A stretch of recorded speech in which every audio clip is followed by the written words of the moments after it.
તુર્કીમાં વિનાશકારી ભૂકંપે હજારો પરિવારને વિખોટા પાડ્યા। પ્રચંડ ભૂકંપના પુરાવા હજુ પણ લોકોને ડરાવી રહ્યા છે।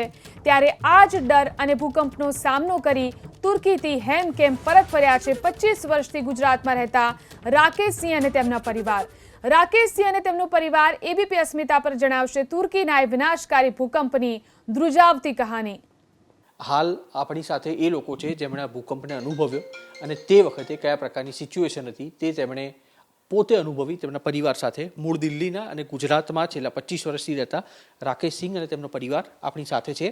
बातचीत તેમની સાથે શરૂ કરવાનો પ્રયાસ કરીશું। राकेश जी, कल सुबह आप आए यहाँ पर, विस्तार से बताइए भूकंप ये अर्थक्वेक जब आया था सुबह 4:17 को, क्या सिनारियो था वहाँ पे, किस तरह से लोगों में एक पैनिक सिचुएशन देखने को मिली आप में?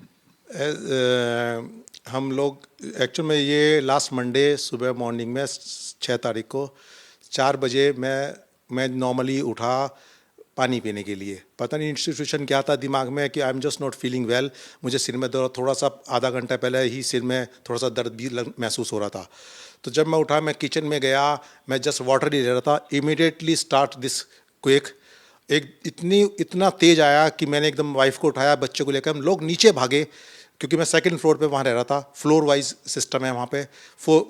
मैक्सिमम जो इनसाइड सिटी है गाजियानटेप, क्योंकि पहला जो भूकंप था उसका जो मेन सेंटर था वो गाजियानटेप से 30 किलोमीटर नरुंदगी टाउन था।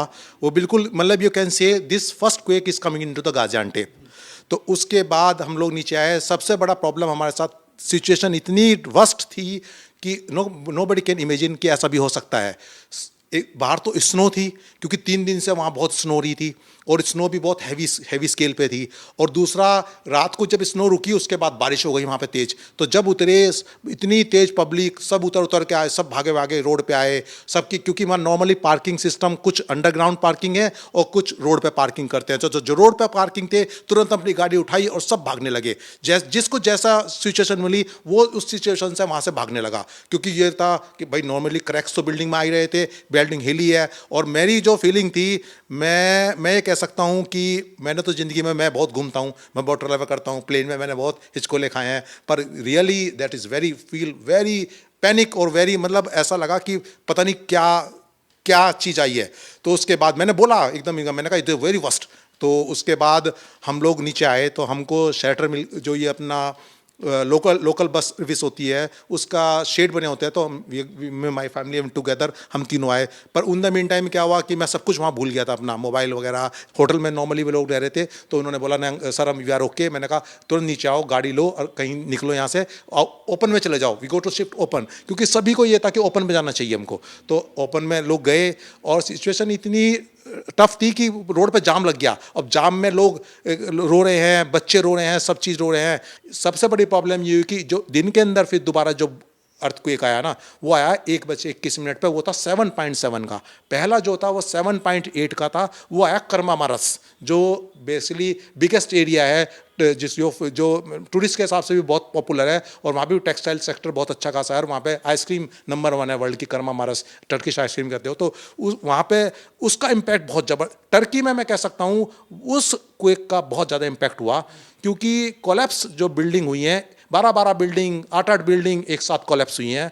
और उसमें अब क्या है कि पैनिक इतना हो चुका था, लोग इतने परेशान थे, फूड की प्रॉब्लम है सबसे। और तीसरा इंसिडेंट सबसे बड़ा जो अब वहाँ पे प्रॉब्लम आ रहा है, क्योंकि मैं 4 दिन रुका हूँ, 4 नाइट, और जो मैंने भी फील किया, और जो देखो अर्थक्वेक के बाद आफ्टर शॉक्स तो रेगुलर आ रहे थे, रेगुलर लोगों में भागने की होड़ है वहाँ से सिटी। पर इस बार क्या हुआ, एक तो स्नो बहुत डिले हुई, और जो भी माइनस का टेम्परेचर क्लाइमेट है वहाँ ना, वेरी टफ। मैं कहता हूँ रिलीफ का सबसे बड़ा प्रॉब्लम है वहाँ के अंदर जो है क्लाइमेट है। 3 दिन पहले भी वहाँ थोड़ा बहुत स्नो गिर रहा था सर, और नाइट में तो अभी भी -4 -3। और अगले 15 दिन अगर आप वहाँ का रिकॉर्ड चेक करोगे तो वही सिचुएशन है, टेम्परेचर माइनस में ही है। तो वो सबसे बड़ा वहाँ का सबसे बड़ी प्रॉब्लम वो होने वाली है रिलीफ के अंदर।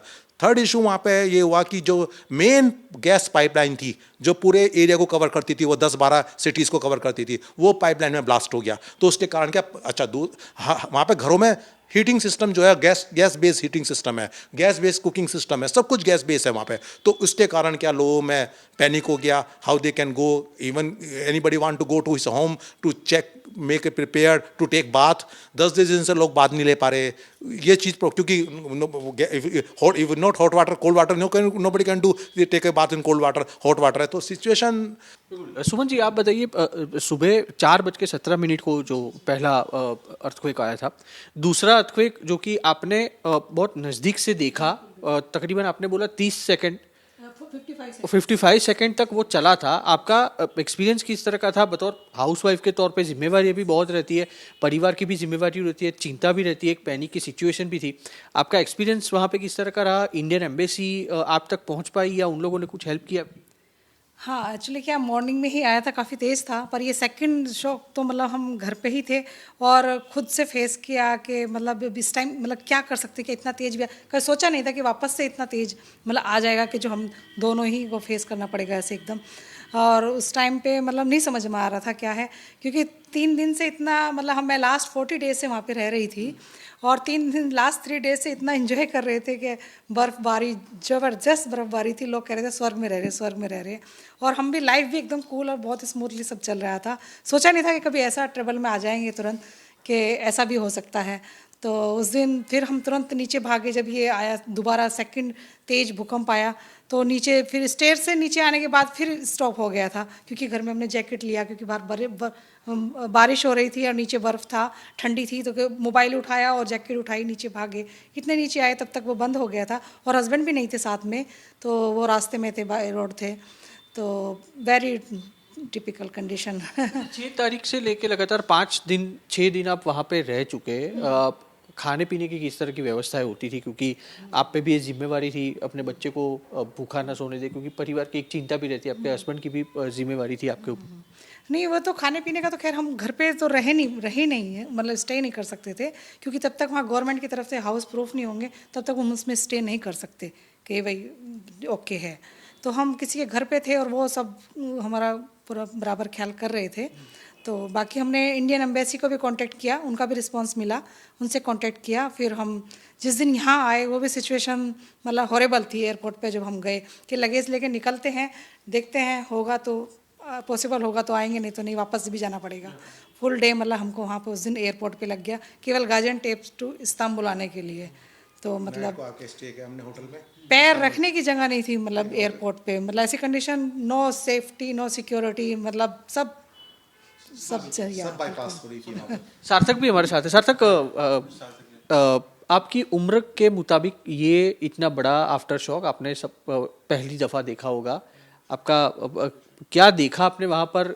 ये जो अर्थक्वेक है शायद आप अपने जीवन भर भूल नहीं पाएंगे, ये कहना गलत नहीं होगा। वैसे अगर बताना चाहे तो हम मौत के मुंह से बाहर नहीं निकले, बिकॉज मैं अभी 25 साल का ही हूँ। So when my dad wake up, I also wake up, because suddenly it was मतलब ऐसा अर्थक्वेक था जैसे मतलब सब कुछ हिल रहा है। तो हम लोग नीचे भागे तुरंत, and all the cars were on the road and they were like, सब लोग एकदम पैनिक मच गया था। तो ये मतलब हम सब लोग अपने फूड शेल्टर के लिए इत्यादि जो चीज़ें होते हैं वो खरीदने चले गए। चलो ये अच्छा है कि हमें हमारे मतलब गुटेक्स के owner mister Martinoskaya, who is the celebrity industrialist in Turkey, उन्होंने हमें हेल्प किया, उन्होंने हमें बुलाया, उन्होंने मुझे अपने बेटे की तरह ट्रीट किया।